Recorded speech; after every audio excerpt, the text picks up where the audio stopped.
مستقبل کی جنگوں اور بڑے بڑے واقعات کی پیشن گوئیاں کرنے والا پراسرار شخص نوسٹراڈیمس آخر کون تھا؟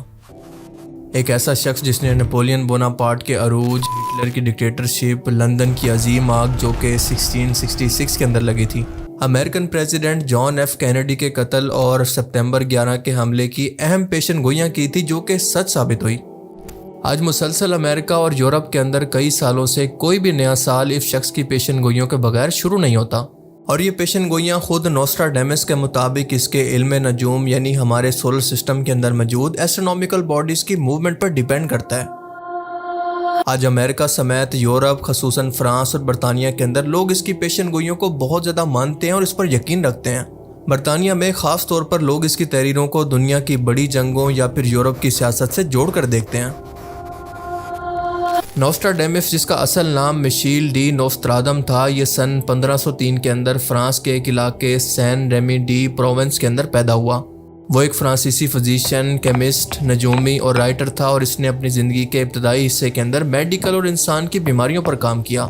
16ویں صدی کے اندر یورپ کے اندر پھیلنے والی طاعون کی بیماری کے دوران مریضوں کا علاج کرنے کی وجہ سے یہ کافی مشہور ہوا۔ یہ وہ پہلا بندہ تھا جس نے کوارنٹین کا کنسیپٹ دیا، یعنی بیماری کے دوران اپنے گھروں کے اندر رہو اور صفائی کا خیال رکھو، کیونکہ اس سے پہلے لوگ یہ مانتے تھے کہ یہ بیماری بدروحوں کی وجہ سے انسانوں پر آتی ہے۔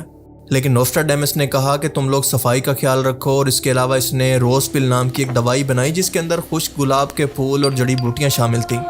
اب یہ گولی بیماری کو تو نہیں روکتی تھی، لیکن اس کی خوشبو اور صفائی کے اثر سے لوگوں کی صحت کے اندر کافی بہتری آنے لگی اور لوگوں کی اموات کی تعداد بھی کم ہونے لگی، اور اسی وجہ سے اس ٹائم کے اندر یہ ہیرو کے طور پر فرانس میں مشہور ہو گیا۔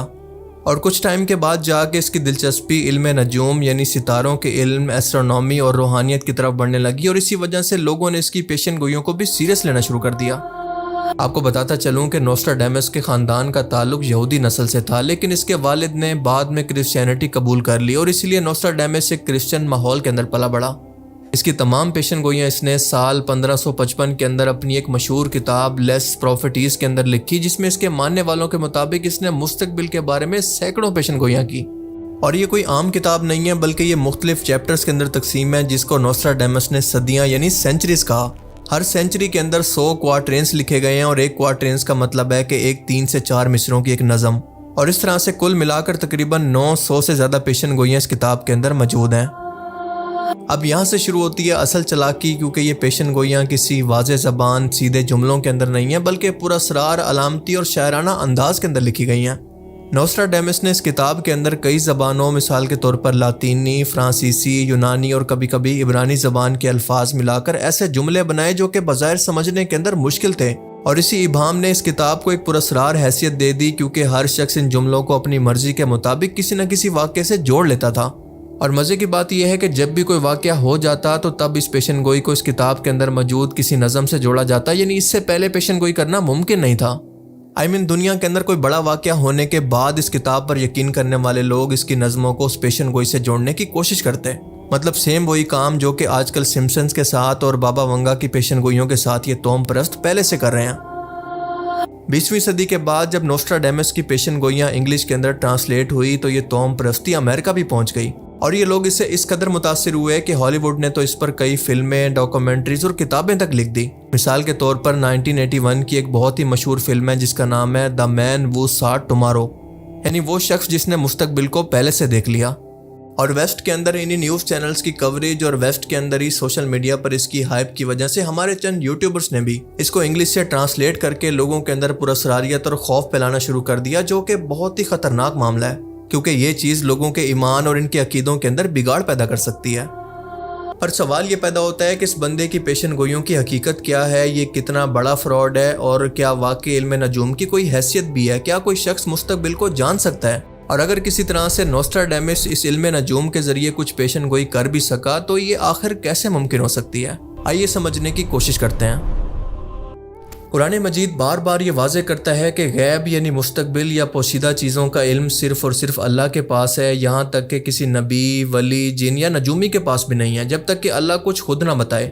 سورہ الجن کے اندر اللہ پاک نے خاص طور پر فرمایا کہ وہ غیب کا علم جاننے والا ہے اور اپنے غیب پر کسی کو مطلع نہیں کرتا سوائے اس رسول کے جس کو وہ پسند کرے۔ اب اس آیت مبارکہ کا مطلب بالکل واضح ہے کہ نبی بھی خود سے غیب نہیں جانتے جب تک کہ اللہ وحی کے ذریعے ان کو کچھ بتا نہ دے۔ اللہ کا یہ قانون ذہن کے اندر آپ ہمیشہ کے لیے بٹھا لیں۔ اور اگر آپ یہ مانتے ہیں کہ کوئی عام انسان مستقبل کی پیشن گوئی کر سکتا ہے اللہ کی مدد کے بغیر، تو آپ کفر کر رہے ہیں۔ جی ہاں، میں بہت بڑا دعویٰ کر رہا ہوں اللہ کی ذات کا انکار۔ اور یہ بات میں اپنی طرف سے نہیں کر رہا، بلکہ قرآن و حدیث کے اندر اس کے بارے میں واضح فتویٰ موجود ہے کہ اللہ پاک سورہ الاعراف کی آیت 188 کے اندر فرماتا ہے کہ کہہ دو کہ اگر میں غیب جانتا تو میں اپنے لیے بہت ساری بھلائیاں جمع کر لیتا اور مجھ پر کوئی برائی نہ آتی۔ اور اس کے بعد ایک حدیث مبارکہ کے اندر اس کفر کا واضح طور پر اس طرح سے ذکر ہے کہ نبی کریم صلی اللہ علیہ وسلم نے فرمایا کہ جو شخص کسی کاہن یعنی پیشن گوئی کرنے والے کے پاس گیا اور اس کی بات پر یقین کیا تو اس نے اس وحی کا انکار کیا جو کہ محمد الرسول اللہ صلی اللہ علیہ وسلم پر نازل ہوئی۔ یعنی محمد الرسول اللہ کی وحی کا انکار کرنے کا سیدھا سیدھا مطلب ہے کہ کفر۔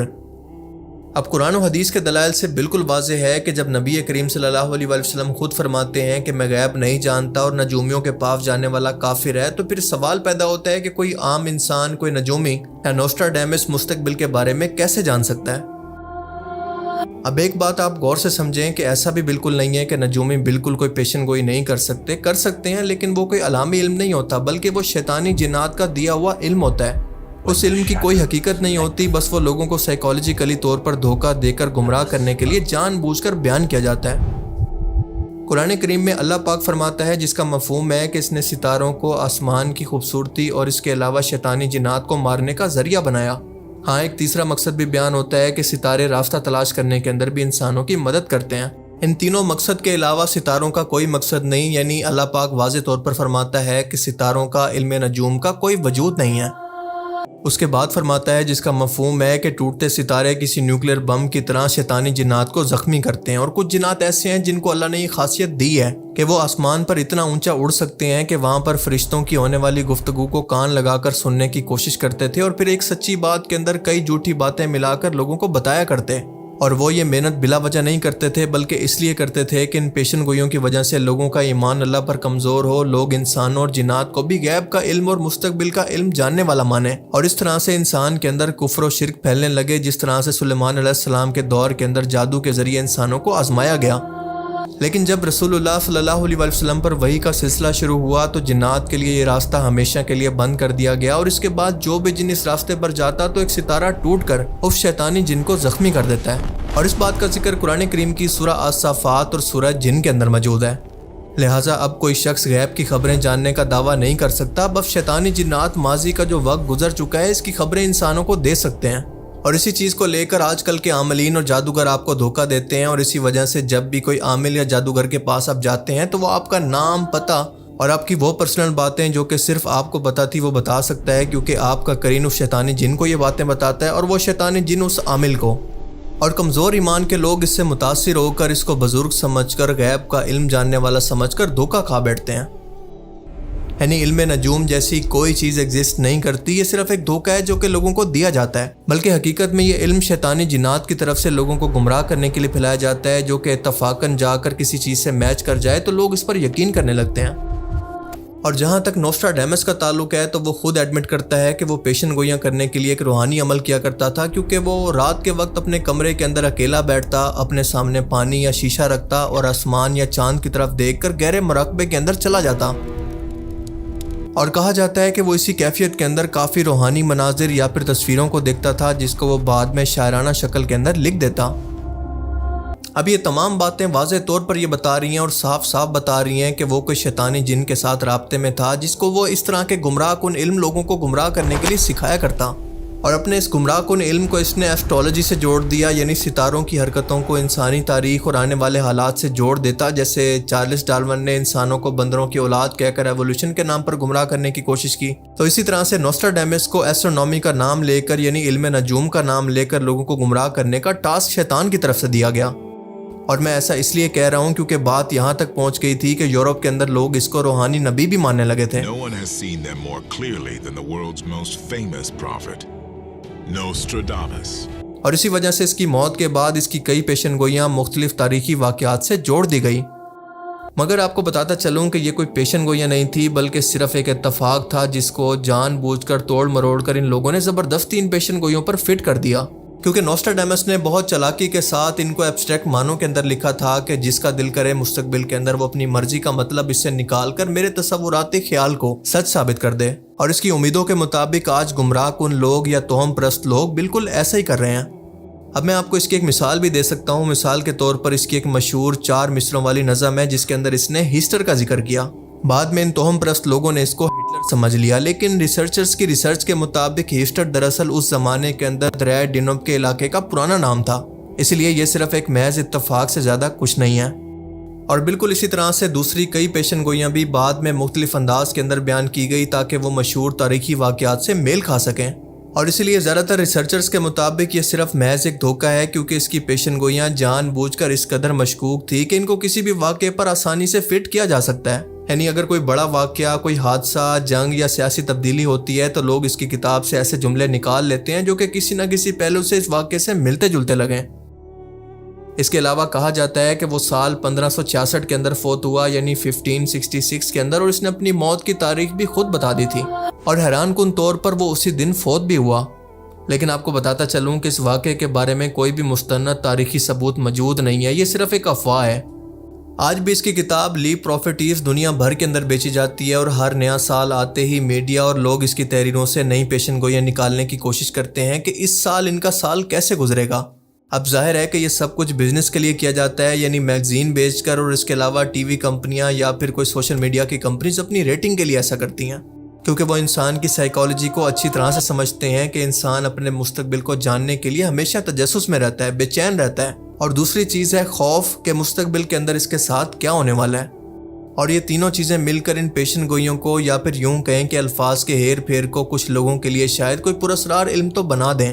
لیکن حقیقت میں یہ سب کچھ فراڈ پر چل رہا ہے،